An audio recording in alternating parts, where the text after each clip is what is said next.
একটি পৃথিবীর কথা ভাবো যেখানে মানুষের সবচেয়ে বড় শক্তি কথা বলা আর শব্দ করা, সেটাই হয়ে দাঁড়িয়েছে মৃত্যুর কারণ। হঠাৎ করেই পৃথিবীতে নেমে এসেছে অজানা ভিনগ্রহী প্রাণী, যাদের চোখ নেই, তারা দেখতে পায় না, কিন্তু তাদের কানের শ্রবণ শক্তি ভয়ানক রকমের তীক্ষ্ণ। সামান্যতম শব্দ পেলেই তারা বজ্রগতিতে ছুটে এসে সেই শব্দের উৎসকে মেরে ফেলে। গল্প শুরু হয় এক ভয়ঙ্কর নিস্তব্ধ পরিবেশ দিয়ে। পৃথিবীতে আর আগের মতো মানুষের কোলাহল নেই, না শহরের গাড়ির হর্ন, না বাজারের ভিড়, না শিশুদের হাসির শব্দ, শুধু শূন্যতা আর ভয়। অ্যাবট পরিবারকে আমরা দেখি একটি ফাঁকা শহরের ভেতর দিয়ে হাঁটতে।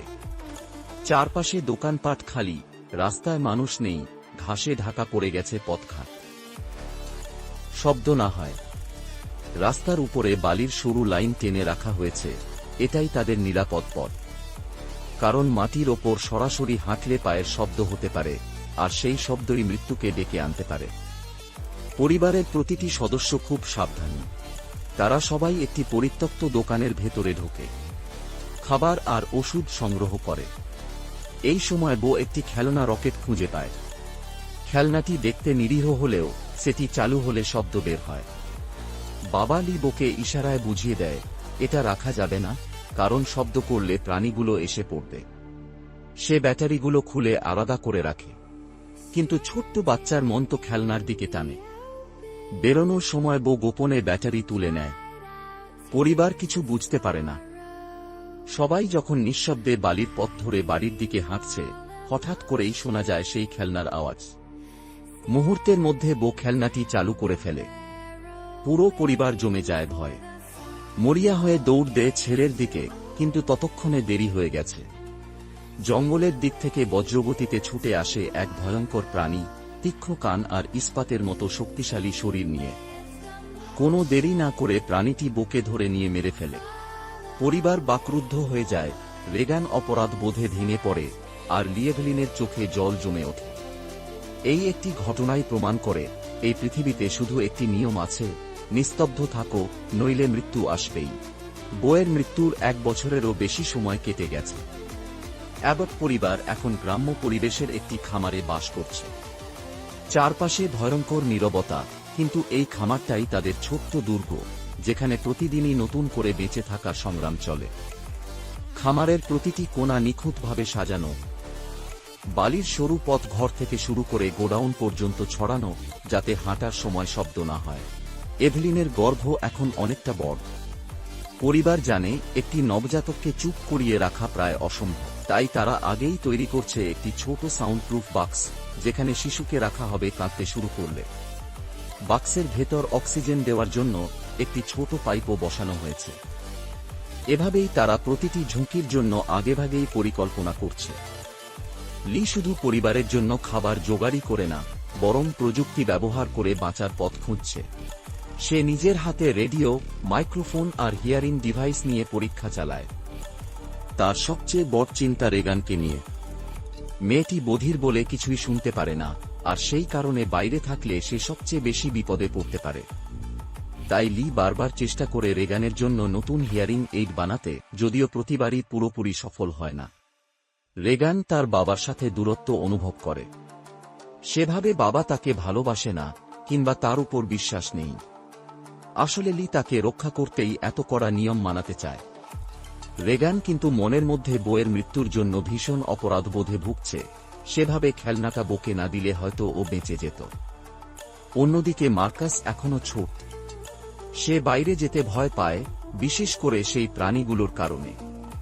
লি মার্কাসকে নিয়ে যায় নদীর কাছে। সে বোঝায়, যদি শব্দের চেয়ে বড় কোনো আওয়াজ থাকে, যেমন নদীর জলের প্রবল স্রোত, তাহলে মানুষ একটু স্বাভাবিকভাবে কথা বলতে পারে। সত্যি, লি ও মার্কাস আস্তে আস্তে গলা খুলে কথাও বলে, যেটা তারা অনেকদিন ধরে করতে পারেনি।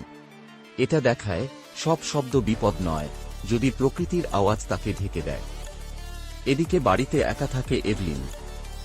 সে ঘর পরিষ্কার করতে করতে হঠাৎ সিঁড়ি দিয়ে নামার সময় খোলা পেরেকের ওপর পা দেয়। প্রচণ্ড ব্যথা হলেও সে কোনো চিৎকার করে না, ওর মুখ চেপে ধরে নিঃশব্দে যন্ত্রণা সহ্য করে। কিন্তু সেই সময়েই তার হাত থেকে একটি লণ্ঠন পড়ে যায় এবং ভেঙে যায়, যার শব্দ সারা বাড়ি কেঁপে তোলে। এই শব্দ শোনা মাত্রই একটি দানব ছুটে আসে খামারের ভেতরে। এভলিন বুঝতে পারে এখন আর লুকোনোর সময় নেই, কারণ তার প্রসব বেদনা শুরু হয়ে গেছে। সে ধীরে ধীরে বাথরুমে গিয়ে লুকোয়, রক্তে ভিজে যায় তার পা। তীব্র ব্যথার মধ্যেও সে মুখ চেপে ধরে, যাতে কোনো শব্দ না বের হয়। এই সময় লি আর মার্কাস বাড়ি ফেরে। তারা দেখে লাল আলো জ্বলে উঠেছে, এটা পরিবারের তৈরি সংকেত, যা মানে বিপদ। এভলিন তাদের সতর্ক করতে এই আলো জ্বালিয়েছে। লি সঙ্গে সঙ্গে পরিকল্পনা করে। সে মার্কাসকে বলে আতশবাজি জ্বালাতে, যাতে শব্দে দানব বিভ্রান্ত হয়। বাড়ির ভেতরে এভলিন একা, চারদিকে দানব ঘুরছে। সে বাথটাবে শুয়ে রক্তাক্ত অবস্থায় সন্তান জন্ম দিতে প্রস্তুত। দানবটা একেবারে পাশের ঘরে ঘুরে বেড়াচ্ছে। এভলিন সর্বশক্তি দিয়ে নিজেকে চেপে ধরে, কিন্তু অবশেষে তার শরীর যন্ত্রণায় কেঁপে ওঠে। ঠিক তখনই বাইরে আতশবাজির বিকট শব্দ হয়, ফলে দানব ছুটে বেরিয়ে যায়। আর সেই মুহূর্তেই এভলিন একটি শিশুর জন্ম দেয়, চরম যন্ত্রণা, রক্ত আর ভয়াবহ নীরবতার মধ্যে। লি বাড়ি ফিরে এভলিনকে খুঁজে পায়, আর তার হাতে নবজাতককে দেখে হাঁফ ছেড়ে বাঁচে। কিন্তু পরিস্থিতি এখানেই থামে না, কারণ আতশবাজি সাময়িকভাবে দানবকে সরিয়েছে, তারা আবার ফিরে আসছে। এখন পরিবারের সামনে আরও ভয়ঙ্কর চ্যালেঞ্জ অপেক্ষা করছে। একদিকে একদম নবজাতক শিশু, যে কোনো সময় কেঁদে উঠতে পারে, অন্যদিকে দানবরা চারপাশে ঘিরে আসছে। লি এবং এভলিন শিশুটিকে নিয়ে দ্রুত সাউন্ড প্রুফ বেসমেন্টের দিকে যায়। সেখানে তারা একটি ছোট্ট বাক্স তৈরি করেছে, যেখানে শিশুটিকে রাখা যাবে কাঁদলে। ভেতরে বাতাস দেওয়ার জন্য অক্সিজেন পাইপও লাগানো আছে। প্রথমবার সেই বাক্সের শিশুকে রাখা হয়। একজন মার কাছে এর চেয়ে কষ্টের মুহূর্ত আর কিছু হতে পারে না, কিন্তু এভলিন জানে এটাই তার একমাত্র উপায় সন্তানের জীবন বাঁচানোর। এদিকে রেগান আর মার্কাস বাড়ির বাইরে থাকে। হঠাৎ তারা একটি ভুট্টা ভর্তি সাইলোতে পড়ে যায়। ভেতরের শস্যের ঢেউ তাদের টেনে নিচে নিয়ে যেতে থাকে, যেন বালির স্রোতে ডুবে যাচ্ছে। তারা শ্বাস নিতে পারছে না, আতঙ্কে চিৎকার করার উপক্রম, কিন্তু জানে একটুও শব্দ মানেই মৃত্যু। অনেক কষ্টে তারা সাইলো থেকে বের হয়, কিন্তু ঠিক তখনই একটি দানব এসে হাজির হয়। লি দৌড়ে আসে সন্তানদের বাঁচাতে, কিন্তু পরিস্থিতি এমন জায়গায় পৌঁছে যায় যেখানে আর কোনো উপায় থাকে না। দানবটি সামনে দাঁড়িয়ে, আর লি জানে সে যদি কিছু না করে, তবে দানবটি রেগান আর মার্কাসকে মেরে ফেলবে। ঠিক সেই মুহূর্তে লি তার মেয়ের দিকে তাকায়।